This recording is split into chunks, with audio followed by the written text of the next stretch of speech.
नमस्ते बच्चों, आज हम यहाँ पर पत्र और प्रार्थना पत्र किस तरह से लिखते हैं पढ़ेंगे। मैं कुछ बातें हैं आपको पहले समझा देना चाहती हूँ कि पत्र और प्रार्थना पत्र किस तरह से लिखे जाते हैं। यहाँ आपको लिखा है पत्र लेखन, लेकिन प्रार्थना पत्र भी इसी की तरह होते हैं, ज़्यादा अंतर नहीं होता है। तो मैं दोनों ही आपको यहाँ समझा रही हूँ। व्यवहारिक जीवन में लिखने की योग्यता का पहला महत्वपूर्ण उपयोग पत्र लेखन में ही होता है।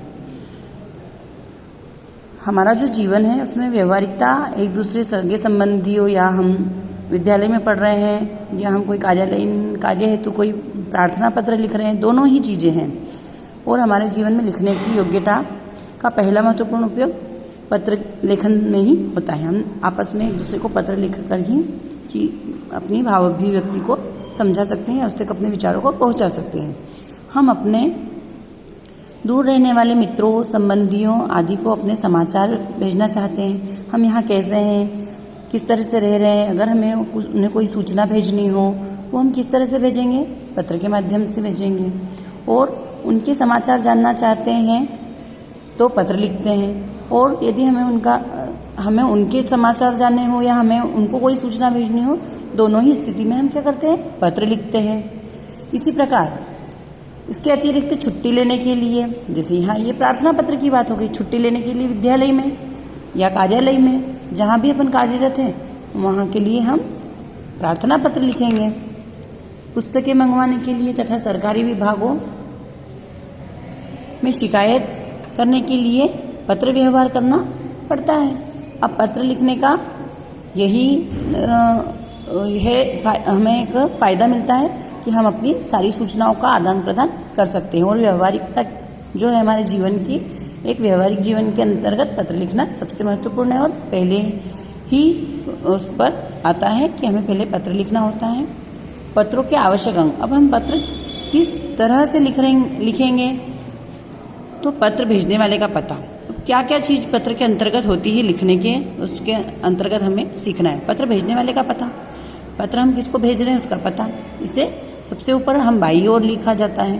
आपने पिछली कक्षाओं में भी पढ़ा होगा पत्र और प्रार्थना पत्र, है ना, इसे सबसे ऊपर बाईं ओर लिखा जाता है। दूसरा है पत्र भेजने की तिथि, किस दिनांक को हम पत्र भेज रहे हैं उसकी तिथि भी हम लिखेंगे। इसे पत्र भेजने के पते के नीचे दिनांक, महीना और सन लिखा जाता है। दिनांक भी लिखेंगे, महीना भी लिखेंगे, कौन से महीने में हम उसको पहुंचा रहे हैं, और सन भी हम लिखेंगे। 2019 में लिखा है कि 2020 में, यदि कोई उससे अपनी कोई पुरानी अगर अपने को जानकारी निकालना हो तो उस दिनांक के द्वारा हम निकाल सकते हैं।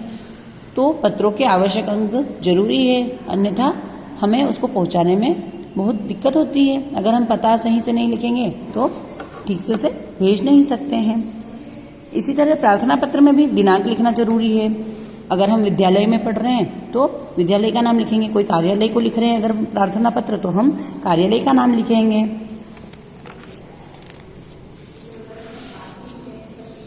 तीसरा है संबोधन और अभिवादन। अब हम पत्र लिखते समय ये भी ध्यान रखेंगे कि यह पत्र में बाईं ओर लिखा जाता है।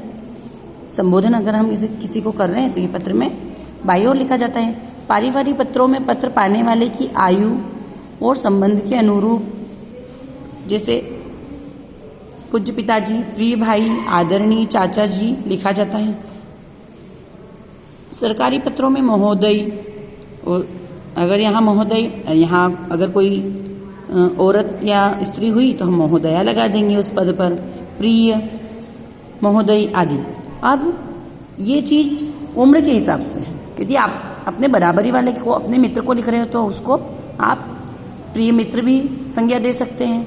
और अगर आप बड़े व्यक्ति को, पिताजी, माताजी, दादाजी, दादी जी, चाचा, किसी को लिख रहे हो तो पूज्य पिताजी, आदरणीय चाचा जी, आप उनके आगे संबोधन में जो है सम्माननीय जो शब्द हैं वो लगाएंगे। हमेशा अपन देखते आ रहे हैं, आज इस मोबाइल के युग में पत्र लिखने का चलन कम हो गया है, लेकिन फिर भी हमें ये सब चीज़ें ज्ञात होना चाहिए कि हमें पत्र किस तरह से लिखना चाहिए, कैसे लिखना चाहिए।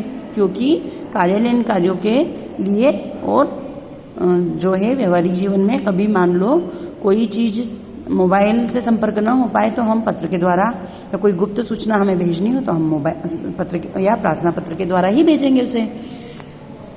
आजकल फैक्स ईमेल सब होने की वजह से इसका चलन बहुत कम हो गया है।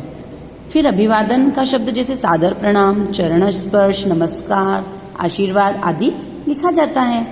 हम लिखते हैं ना, जैसे माँ को लिख रहे हैं तो माँ सादर प्रणाम, पिताजी को लिख रहे हैं तो चरण स्पर्श, है ना। बड़ों के लिए ये सम्मानीय शब्द हम लगाएंगे। नमस्कार अपने दोस्तों को, अपने मित्रों को लिख सकते हैं। आशीर्वाद कोई अपने से छोटा हुआ और अगर अपन लिख रहे हैं तो उसको आशीर्वाद लिख सकते हैं। इस तरह के संबोधन वाले ये शब्दों का यहाँ प्रयोग करेंगे। पत्र की विषय सामग्री, अब बात यहाँ आती है कि हम किस विषय पर पत्र या प्रार्थना पत्र लिख रहे हैं। तो यह पत्र का मुख्य भाग होता है। पत्र जो है ये मुख्य भाग होता है। ये भी हमें लिखना जरूरी है कि हम किस विषय पर पत्र लिख रहे हैं। अब है पांचवा, पत्र का अंत, कि पत्र को हम कैसे खत्म करते हैं। पत्र के अंत में बाईं ओर पत्र लिखने वाला अपना संबंध, जैसे आपका प्रिय पुत्र, आपका आज्ञाकारी, शुभेच्छु, भवदीय आदि लिखता है।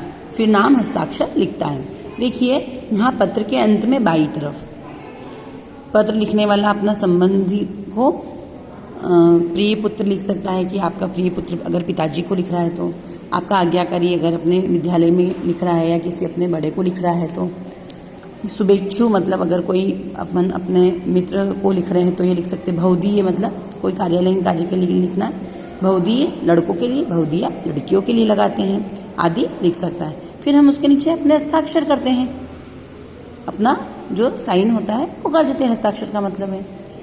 अब 6 वाले पॉइंट में बात है पत्र पाने वाले का पता। जो पत्र को पा रहा है इसका पता भी लिखना जरूरी। लिफाफे के ऊपर लिखा जाता है। पत्र 2 प्रकार के होते हैं, है ना। लिफाफे के ऊपर अपन इसका एड्रेस लिख देंगे ताकि पहुंचाने वाले को समस्या ना हो, वो आसानी से उसको दे दे। पत्र 2 प्रकार के होते हैं। क, अनौपचारिक पत्र, ये संबंधियों एवं परिचितों को लिखे जाते हैं। अपने जो संबंधी और परिचित होते हैं उनको लिखे जाते हैं, ये अनौपचारिक पत्र कहलाते हैं। वो ख है औपचारिक पत्र, ये अधिकारियों को लिखे जाते हैं, इन्हें बोलते हैं औपचारिक पत्र। इस तरह से हमने पत्र किस तरह से लिखे जाते हैं इसकी जानकारी आज ली है। हम अगला जो PDF हम आपको भेजेंगे उसमें हम आपको पत्र या प्रार्थना पत्र भेजेंगे। उसके द्वारा आप समझ सकते हैं कि पत्र या प्रार्थना पत्र किस तरह से लिखा जाता है और आपको समझ में भी आएगा। ये यहाँ पर उदाहरण में भी दिया है, जैसे ये आपको लिखना नहीं है, सिर्फ समझा रही हूँ मैं। क, अनौपचारिक पत्र, ये छात्रावास से पिता को पत्र है। एक छात्रावास में बच्चा पढ़ रहा है, वो अपने पिताजी को पत्र लिख रहा है। देखिए यहाँ पर ऊपर क नंबर 26 अलकनंदा छात्रावास Summerfield public school Dehradun Uttarakhand, ये वहाँ से लिख रहा है इसलिए वहाँ का पता डाल दिया। मैं आपको उदाहरण के लिए समझा रही हूँ, ये आपको अपनी कॉपी में नहीं लिखना है, एक उदाहरण दे रही हूँ मैं। यहाँ दिनांक लिखेंगे। फिर यहाँ पर वो पूज्य पिताजी लिख रहा है, अपने पिताजी को लिख रहा है इसलिए यहाँ सादर चरण स्पर्श कर रहा है। अब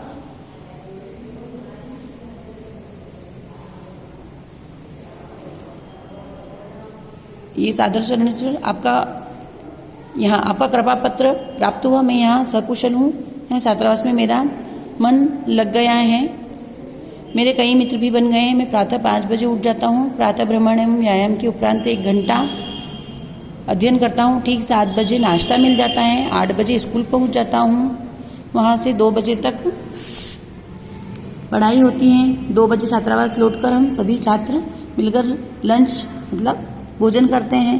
इसके पश्चात 2 घंटे का विश्राम, सायं 4 से 6 बजे तक लिखित गृह कार्य निपटाते हैं, मतलब कार्य को खत्म करते हैं।